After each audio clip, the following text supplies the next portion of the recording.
অভয়ার সুবিচার সত্যেন্দ্রনাথ মণ্ডল, রহমতপুর। হে দুর্বল অবহেলিত, তোমরা নির্যাতিত বারে বারে, নিয়মিত নিষ্ঠুর সবল আঘাতে।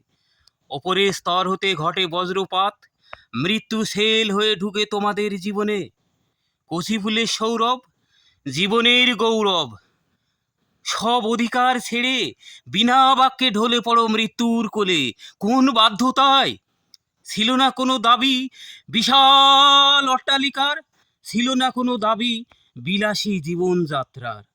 চেয়েছিল শুধু একটু বাঁচার অধিকার আমাদের বালিকা ডাক্তার কলকাতার। পেল না গো, পেল না সে অধিকার, সে পেল না।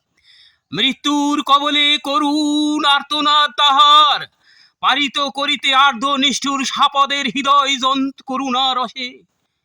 কিন্তু পারে নাই বিন্দু মাত্র টলাতে তাহার আক্রমণকারী ওই দ্বিপদী বর্বর জন্তুদের হৃদয়।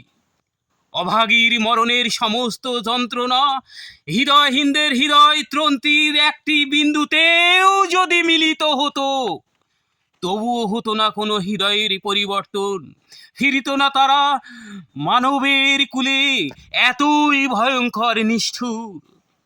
হৃদয়হীনরা এক সূত্রে বাধা বোঝা, হালকা হবে এই বোঝা, আন্দোলন তার উচ্চ। চাই অভয়ার সুবিচার, আমাদের দাবি তাই সুবিচার। নমস্কার।